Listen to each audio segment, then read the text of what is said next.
Hello, everyone, and welcome back to another Finding Hope Through Faith. I am Daniel. We are in Joshua chapter 14 and, more Book of Enoch, of course. So, last time we were together, we were divvying out the land. Right after all the kings were put to the sword and all their people and their kingdoms. So this is going to kind of pick up where we left off. So let's get to it. So this says, okay, I'm going to kind of skip around because this has some information. If need be, I'll skip around. But anyway. Here follow the portions which the Israelites received in the land of Canaan. Eleazar the priest, Joshua son of Nun, and the heads of the families and the tribes of the Israelites determined their heritage by lot, in according with the instructions the Lord had given them through Moses, concerning the remaining 9.5 tribes. For two and a half tribes, Moses had already given a heritage beyond the Jordan. And though the Levites were given no heritage among the tribes, the descendants of Joseph formed 2 tribes, Manasseh and Ephraim. The Levites themselves received no share of the land except cities to live in, with their pasture lands for the cattle and flocks. Thus, in apportioning the land, did the Israelites carry out the instructions of the Lord to Moses. When the Judaites came up to Joshua in Gilgal, the Kenizzite, Caleb said to him, "You know what the Lord said to the man of God, Moses, about you and me in Kadesh? I was 40 years old when the servant of the Lord, Moses, sent me from Kadesh to reconnoiter the land. And I brought back to him a conscientious report. My fellow scouts who went up with me discouraged the people, but I was completely loyal to the Lord, my God. On that occasion, Moses swore this oath: the land where you have set foot shall become your heritage and that of your descendants forever, because you have been completely loyal to the Lord, my God. Now, as he promised, the Lord has preserved me while Israel was journeying through the desert for 45 years, since the Lord spoke thus to Moses. And although I am now 85 years old, I am still as strong today as I was the day Moses sent me forth, with no less vigor, whether for war or for ordinary tasks." Man, that'd be nice. 85 years old and you're still able to get with it. That's great. They didn't have adulterated, chemical-laden food. Give me, therefore, this mountain region which the Lord promised me that day, as yourself heard. True, the Anakim were there, with large fortified cities. But if the Lord is with me, I shall be able to drive them out, as the Lord promised. Joshua blessed Caleb and gave him Hebron as his heritage. Therefore, Hebron remains the heritage of the Kenizzite, Caleb, son of, I can't pronounce it, to this present day, because he was completely loyal to the Lord, the God of Israel. Hebron was formerly called, I can't pronounce that, for Arabah, the greatest among the Anakim, and the land enjoyed peace. Well, that's nice. That's a nice little story. Say, I did this, give it to me. Okay, cool. This is yours, buddy. Good job. Thank you. Joshua chapter 15.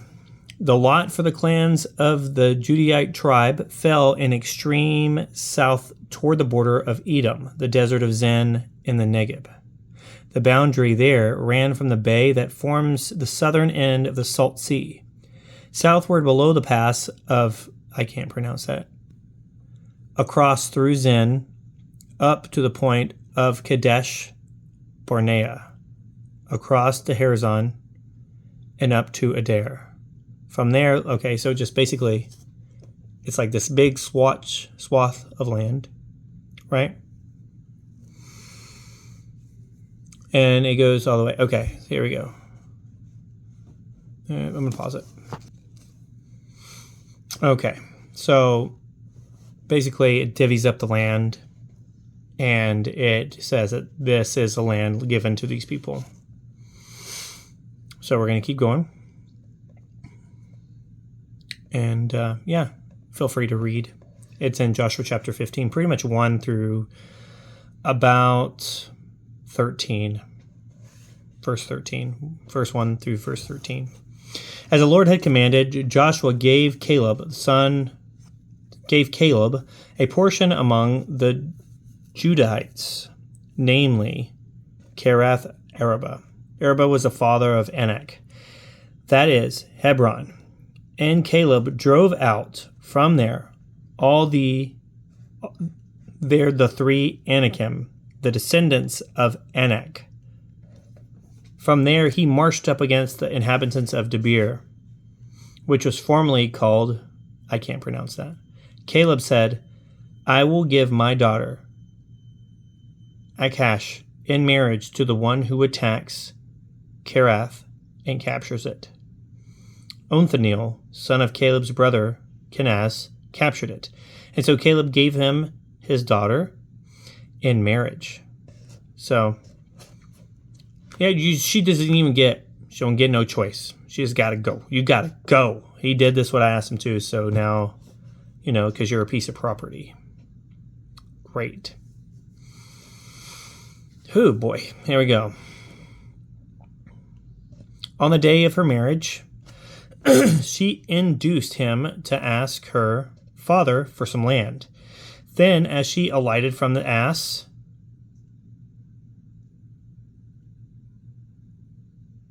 I'm assuming a donkey, Caleb asked her, since you have assigned me to the land of Negeb, give me also pools of water.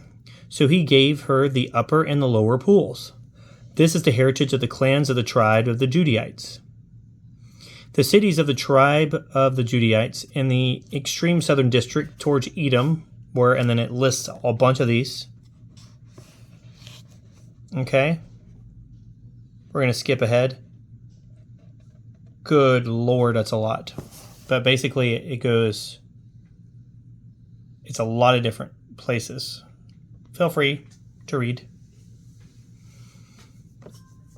We're going to move on to chapter 16 to kind of move past all that stuff, because I don't believe it's going to give me what I'm looking for. To know who got what. It's not going to matter, It matters to some people, but that's not what I'm looking for. Joshua chapter 16.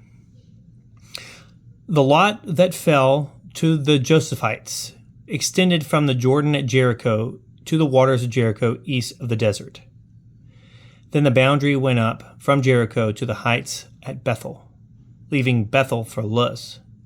It crossed westward to the border of the Japhelites, not sure, to lower Beth Mensah and Ephraim. Beth Horon and to Gazer, ending thence at the sea. Within the heritage of Mensah and Ephraim, sons of Joseph, the dividing line for the heritage of the clans. Okay, so basically it's more property. These invisible lines. It's just more of that. Okay. Let me skip past that. That's going to be all Joshua chapter 16. Okay. Now let's go to 17. Now as for the lot that fell to the tribe of Mensah as the firstborn of Joseph, since his eldest son, the father of Gilead, was a warrior who had already obtained Gilead and Bashan, the allotment was now made to the other descendants of Mensah, the clans of, okay, so it's more splitting up. Goodness.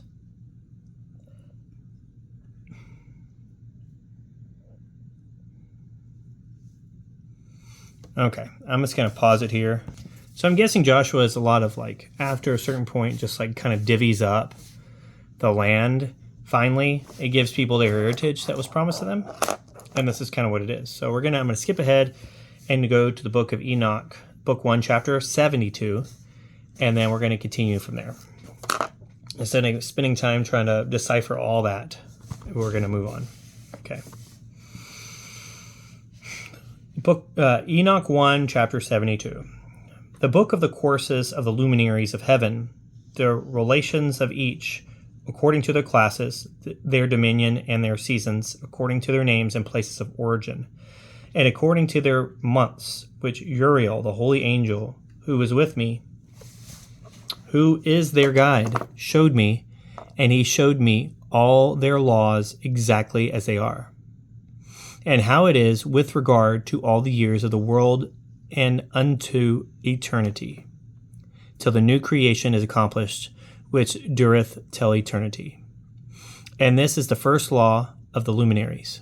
The luminary, the sun, has its rising in the eastern portals of the heaven, and it is setting in the western portals of the heaven. And I saw 6 portals, in which the sun rises, and 6 portals in which the sun sets, and the moon rises and sets in these portals. And the leaders of the stars, and those whom they lead, 6 in the east and 6 in the west, and all following each other in accurately corresponding order. Also many windows to the right and to the left of these portals. And first there goes forth the great luminary, named the sun, and his circumference is like the circumference of the heaven, and he is quite filled with illuminating and heating fire.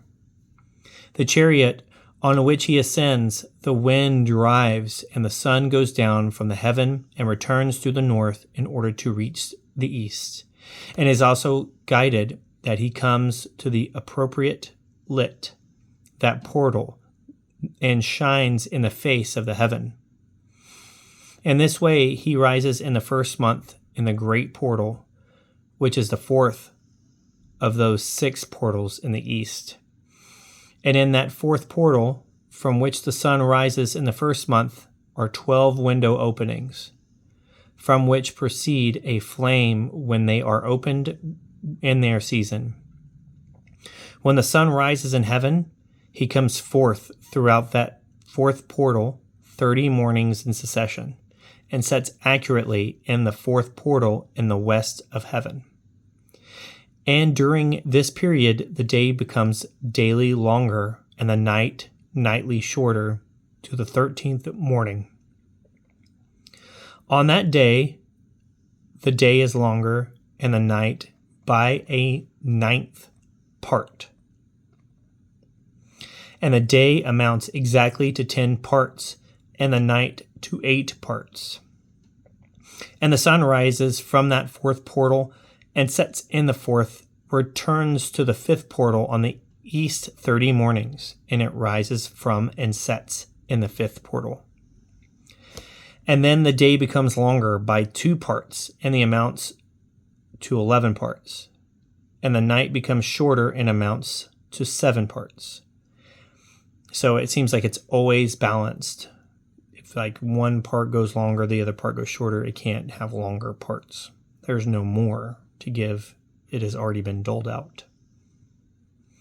And it returns to the east and enters into the 6th portal, and rises and sets on the 6th portal 1:30 mornings, on account of its sign. On that day, the day becomes longer than the night, and the day becomes double the night.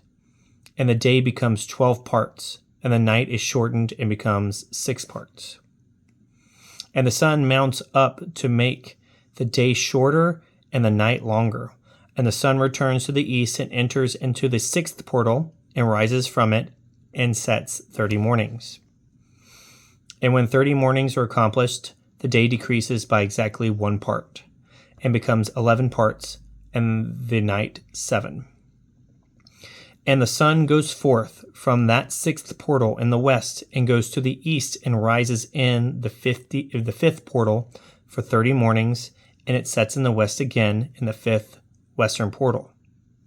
On that day, the day decreases by 2 parts, and amounts to 10 parts, and the night to 8 parts. So there's 18 parts, I guess. It's just 18 parts, I guess.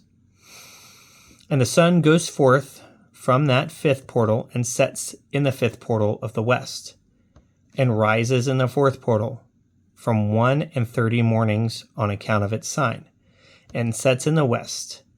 On that day, the day is equalized with the night, and becomes of equal length. And the night amounts to 9 parts, and the day to 9 parts. And the sun rises from that portal and sets in the west, and returns to the east, and rises 30 mornings in the 3rd portal, and sets in the west in the 3rd portal. So forward and then back is what I'm saying for the portals. And on that day, the night becomes longer than the day, and the night becomes longer than the night. That's weird. And the day shorter than day till the day, and night becomes and the day shorter than the day till the 13th morning, and the night amounts exactly to 10 parts, and the day to 8 parts. And the sun rises from the 3rd portal and sets in the 3rd portal to the west, and returns to the east, and for 30 mornings rises in the 2nd portal to the east, and in like manner sets in the 2nd portal to the west of heaven. And on that day, the night amounts to 11 parts, and the day to 7 parts. And the sun rises on that day from the 2nd portal, and sets in the west on the 2nd portal, and returns to the east into the 1st portal for 1:30 mornings, and sets in the 1st portal to the west of heaven. And on that day, the night becomes longer, and amounts to double of the day. The night amounts exactly to 12 parts, and the day to 6. And the sun has therewith traversed the dimensions of his orbit, and turns again on those divisions of his orbit, and enters that portal 30 mornings, and sets also in the west opposite to it. And on the night has the night decreased in length by a 9th part, and the night has become 11 parts, and the day 7 parts. And the sun has returned and entered into the 2nd portal in the east, and returns on those his divisions of his orbit for 30 mornings, rising and setting. And on that day the night decreases in length, and the night amounts to 10 parts, and the day to 8. And on that day the sun rises from that portal, and sets in the west, and returns to the east, and rises in the 3rd portal for 1:30 mornings, and sets in the west of heaven. On that day the night decreases the amounts to 9 parts, and the day to 9 parts. The night is equal to the day, and the year is exactly as its days 364. And the length of the day and of the night, and of the shortness of the day and of the night, arise through the course of the sun. These distinctions are made.